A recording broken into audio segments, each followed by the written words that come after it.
বিশ্বকাপে না খেলতে পারাটা কত যে কষ্টের। বাংলাদেশের অনেক খেলোয়াড়ই বুক ভরা আশা নিয়ে প্রস্তুতি নিয়েছিল। কেউ হয়তো ভেবেছিল এটাই তার ক্যারিয়ারের শেষ বিশ্বকাপ, নিজের সেরাটা দিয়ে বিদায় জানাবে। আবার কেউ কেউ স্বপ্ন দেখেছিল প্রথমবারের মতো বিশ্বকাপ স্কোয়াডে সুযোগ পাবে, দেশের হয়ে ইতিহাসের অংশ হবে। বাংলাদেশ বরাবরই একটি শক্তিশালী দল, প্রত্যেকটা বিশ্বকাপে তারা লড়াই করেছে, নিজেদের সেরাটা দেওয়ার চেষ্টা করেছে। এবার হয়তো তার ব্যত্যয় ঘটতো না, লাল সবুজের দলটা হয়তো আবারও বিশ্বমঞ্চে সাহসিকতার গল্প লিখতে পারত।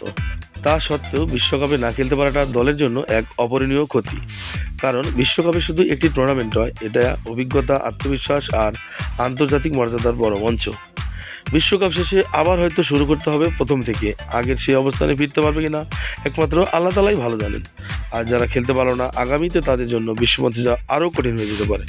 কারণ র্যাঙ্কিং, পয়েন্ট আর ধারাবাহিক পারফরমেন্স সব কিছু নির্ধারণ করে ভবিষ্যৎ ক্রিকেটের পথ। বাংলাদেশের এই ক্রিকেটকে যারা তিল তিল করে গড়ে তুলেছেন, তাদের জন্য বিষয়টা আরও বেদনাদায়ক। অনেক কষ্ট করা বাংলাদেশ ক্রিকেট যদি পিছিয়ে পড়ে, সেটি হবে জাতির জন্য বড় আঘাত। বর্তমানে 9 নম্বর থাকা দলটি বিশ্বকাপ শেষে হয়তো আরও নিচে নেমে যেতে পারে, 20, 21 বা 22 নম্বরে যেতে পারে। তখন সরাসরি বিশ্বমঞ্চে যাওয়ার পরিবর্তে খেলতে হবে বাছাই পর্ব, ছোট দলগুলোর বিপক্ষে করতে হবে কঠিন লড়াই। তাই বাংলাদেশ ক্রিকেটের ভবিষ্যৎ নির্ধারিত হবে বর্তমান ক্রিকেটারদের পারফরমেন্সের উপর ভিত্তি করে। তাই এই বিশ্বকাপে অনেকেরই স্বপ্ন ভেঙে যেতে পারে। যারা জীবনে প্রথমবার সুযোগ পাচ্ছে, তারা হয়তো আগামী বিশ্বকাপে আর সুযোগ নাও পেতে পারে। আর যাদের জন্য এবার ছিল শেষ বিশ্বকাপ, তারা তো সুযোগ আর পাবেই না।